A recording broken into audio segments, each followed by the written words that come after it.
Good morning.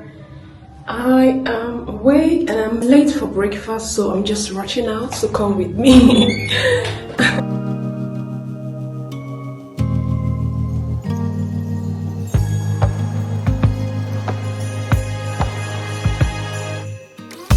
Joy to the world, the Lord is come. Let earth receive her King.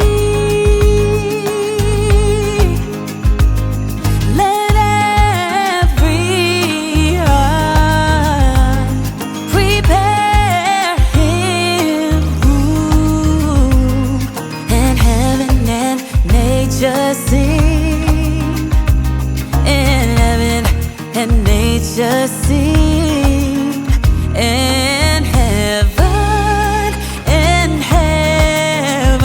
and nature sing.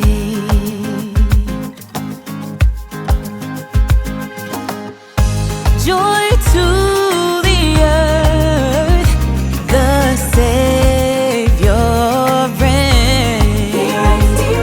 Let men their songs employ, while fields and floods, rocks, hills and plains repeat the sounding joy. Repeat the sounding joy. Repeat, repeat the sounding joy.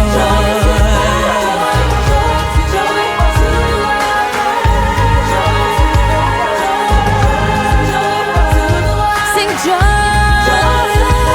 sing joy, sing joy.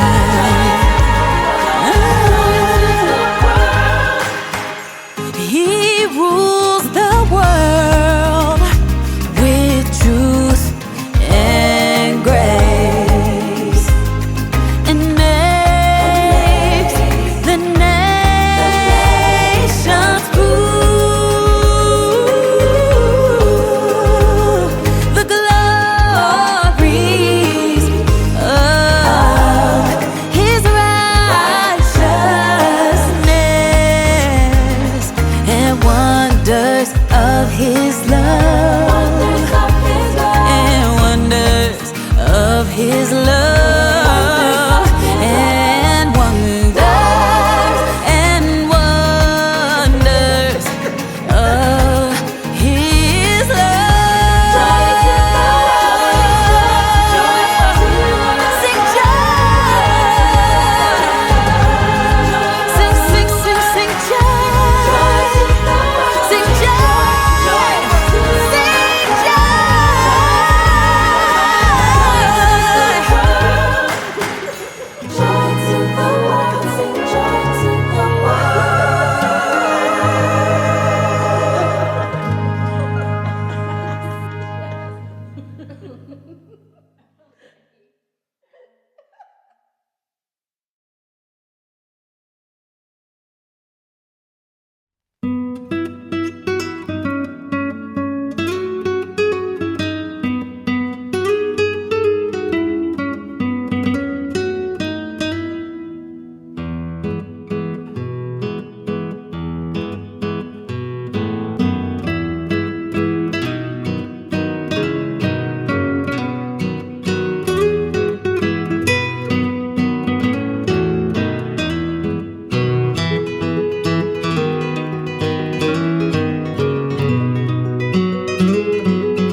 see the candles come as the year gone by.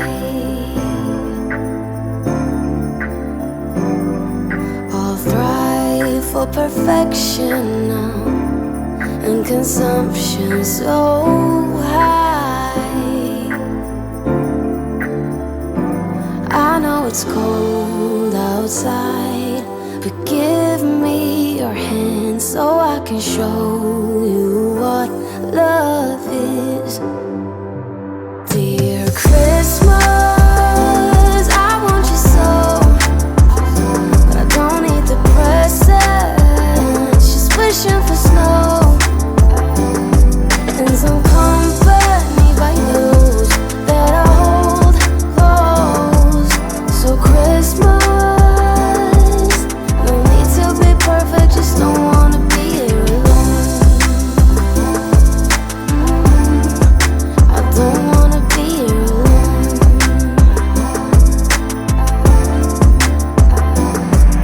When I dream of Christmas, it's not always joy,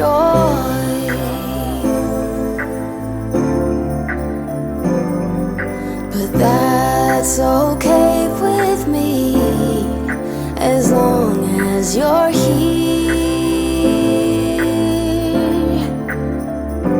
I know it's cold outside, but give me your hand so I can show you what love is. Dear Christmas, I want you so, but I don't need the presents. Just wishing for snow and some company by those that I hold close. So Christmas, no need to be perfect, just don't wanna be here alone. I don't wanna be here alone.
Checking out of this room now.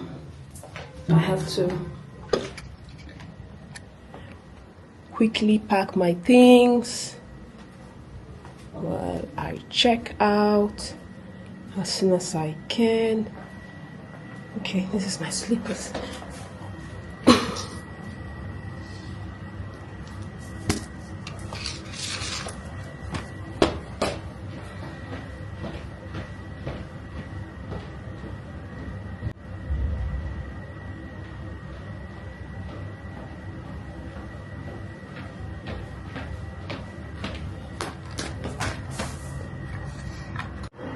I have to pack out. I have to check out of this room, and it was so nice being in this room. Like, this is the best room ever, ever. Bedroom. So an AC in the bedroom, and then another AC in the sitting room, and this is the sitting room. Like, I'm gonna pack my things, pack up as soon as possible.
Now I have moved into the next room, and I can see my previous room from here. Like, this is it. That's my previous room. That's the door. That's my previous room. And hey, shit. What's going on? Okay, and my face is a bit swollen today because I did hope this doesn't fall again, because I did is it shading? Yeah, I did micro shading. So my face, I did micro shading and my nails yesterday, and this is my first time of touching my eyebrow, first time. But before I came back to Nigeria, I've been thinking of doing micro shading. I thought of doing micro blading, but I spoke to one of my girls, and she said that she did micro shading and she will advise I do micro shading. So, and I was thinking of doing that when I come back to Nigeria. And the people that I contacted, like services that I contacted on Instagram that I saw they do the same thing, and people recommended them to me, like my secondary school mates recommended these people to me. So when I reached out to them, they didn't reply. So Nigerian businesses, I will not say all Nigerian, some Nigerian businesses, they don't do good with emails. They don't do good with DMs. The services that I contacted via DMs, I didn't get response. Some I got response like 2-3 days after. But the easiest way to get services in Nigeria is via WhatsApp or phone call. Like the easiest is phone call, not even WhatsApp. I even did some WhatsApp and I didn't even hear anything till 5 days later. So the easiest way is just call the person. So the people that I contacted, the services I contacted via DM, emails, I haven't heard from them. So I had to go do my nails, and this person said he does micro shading and micro blading. So I decided to try that out. I don't know if I would recommend that. I think it would be good to go to a professional in a very professional space and do it. So my face is a bit swollen. This thing is painful. I didn't know this was painful. If I knew, I wouldn't have done it. Like it felt like it felt like being in labor. It was painful. I had to I was so pissed off. I didn't know that this would be so painful. So I just had to take in that pain like this. So I had to take in that pain. So that's why my face is a bit swollen. I'll see how this looks days later and all of that. But I've checked into my new room, another room. This is I think they call the executive studio. Executive studio. So I moved from their suites, and they seem to have only one Nordic suite here, I think so. I moved from their suite to the studio because already someone else has booked that room for today to check in from 12. No, because their check-in time is 3 p.m. I don't know why hotels have moved their check-in time from 10 a.m. to 11 to 12 p.m. Now they've moved it to 3, so it's even 4 or 6 o'clock in the evening. So if you arrive earlier to your destination, you have to wait till you check in. I think that's not fair. Check-in time should still be 11, 12. I understand that they need to clean up, they need to do a lot of things, but if someone is coming back from a very long flight, they need to just check into a hotel and rest. So someone has already booked that room, so that's why I had to move out of that room. That room is luxury. Like that room, I woke up from that room the next morning, my face was just plumpy. Plumpy. And again, one of the reasons why I had to, because this morning when I went down to have my breakfast, the receptionist asked me if I still want to be in the room. Even though someone else has booked for that room, they can speak to that person and give the person another room. And so they were like, do you still want to be in that room, in the suite? And I'm like, I'm traveling tomorrow morning, very early in the morning, so I don't see the need why I should be in that suite. And again, if someone has booked for that room. I think it's kind to let them be in the room and enjoy being in that room. So I said, no, thank you. It's lovely. I still want to be in that room. But being that I'm leaving first thing tomorrow morning, again, someone else is on their way to check into that room. I think that person needs it more at this time. I have been in that room for 2 days now. So I think that this person that is flying all the way to Nigeria needs to rest in that room. So anyway, I don't have plans to go out today. I just want to be indoors and rest as much as I can. But I will be going out to eat probably. I've had breakfast here. I packed their fruits. I packed the paron. I packed apple. I packed egg. What else did I pack? I asked them for hot water because I haven't had warm water since I came back. It's been room temperature, cold water. My body needs hot, warm water. So I asked for that, and they gave me some hot water for tea. But that's it for on my side for now. And I have to go arrange my things again, open up my suitcases. Is it suitcases? No. Open up my suitcase. Open up my suitcase and get things in order in this room, and then settle down into this room and have proper rest. Okay, I have some clothes on the bed that I need to fold and put in my suitcase. I have my suitcase here.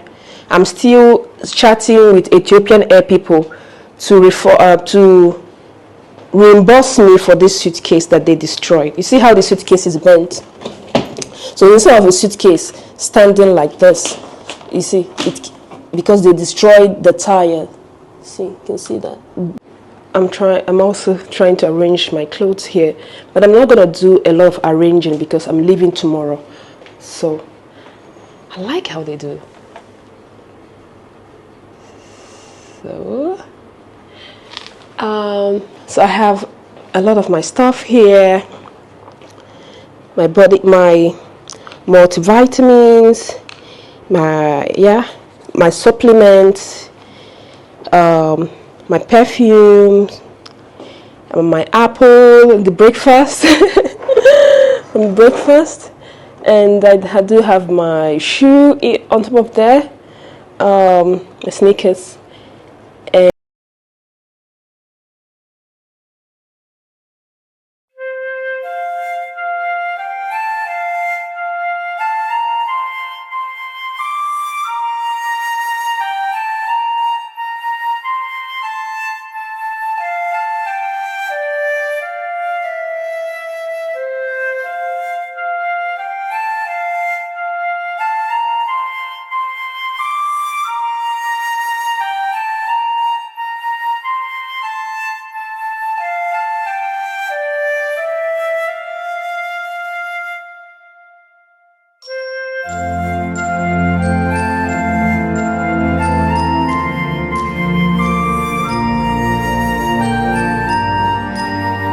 I would say that the hotel is located in a very nice, quiet, serene environment.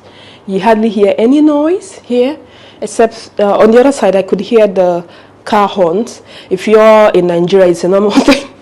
It's a normal thing that cars or car drivers use their horn all the time. And at a point I was like, what? Why do you don't need to use too much horn? I was like, because you hardly hear car horns in Sweden. You hardly hear car horn, except for the few people that have lost patience with other drivers. But here, it's a normal thing that the drivers, I took a taxi and this man was so impatient. He kept using and I asked him why, but why are you doing this? This is unnecessary. And he said, if I don't do it, the driver in front of me will not move ahead. I'm like, but you are in the traffic. He's in the traffic. Using this will not make him jump the traffic. Or will I go back to the conversation I had with this driver? Because on this trip, I'm taking a lot of Uber taxi. So I took a taxi, and then we got to the traffic light. We waited on the traffic. We were waiting by the traffic light.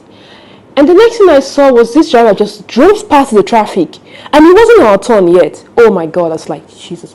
This thing, even in Sweden, when I used to be with this man that drives across the traffic, it gave me anxiety. Like, because one, while you're driving across the traffic, when it's not your turn, you're exposing yourself to accident, because there are other cars that it is their turn. They are driving, they should be driving. So there could be a situation where another one hits the other because you were not supposed to drive at that time.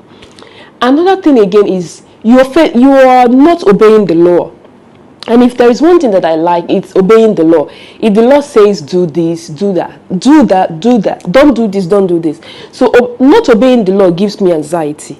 Not obeying the traffic, that is the law of the traffic, gives me anxiety. And at the same time, it's also not safe to be doing the same thing. And this man just drove past the traffic. And I was like, but why did you do that? Was it your turn here? He said, no. I said, but why did you do that?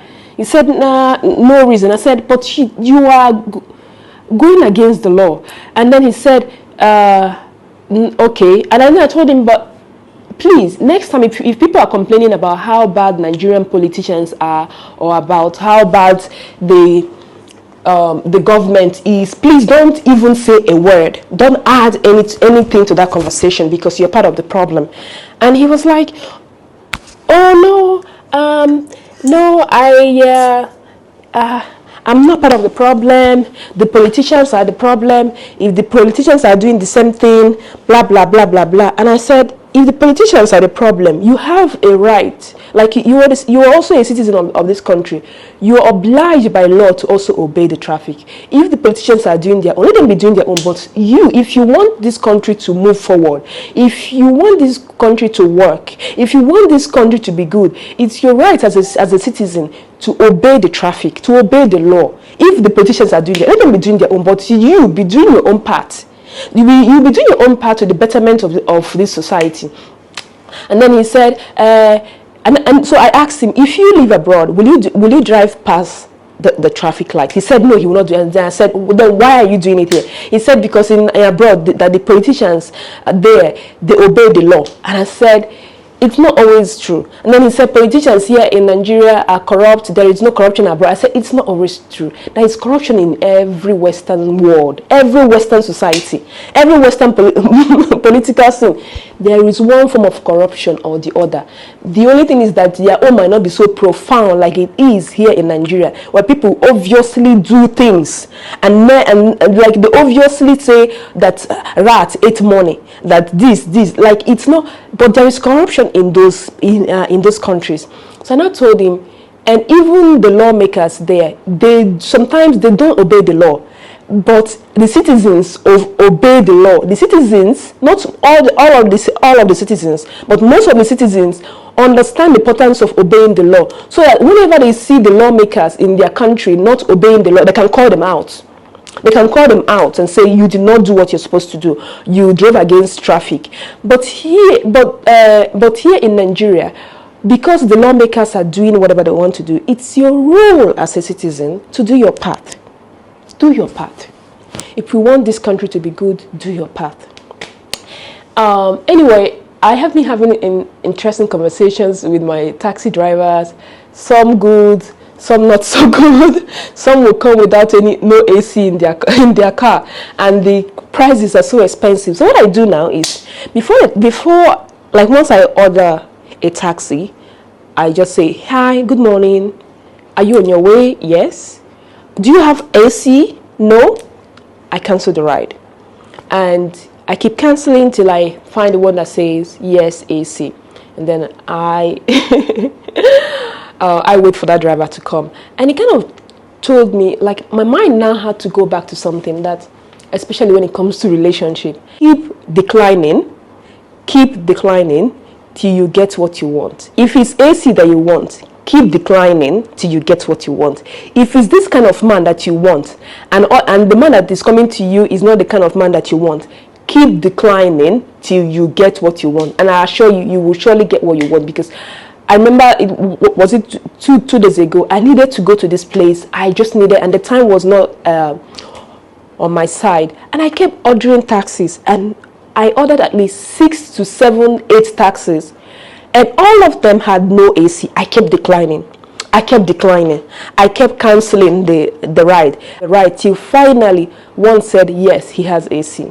So that also applies to relationship. So keep declining till you get what you want. Okay, you will surely get what you want. All you need to do is, if this is not what you want, say no. The one for you will come. The same way I had to wait for 7, 8, I had to cancel 7, 8 rides for finally the 9th ride to come with AC. Keep canceling. Anyway, for more of relationship advice, remember to subscribe to this channel. Subscribe, subscribe.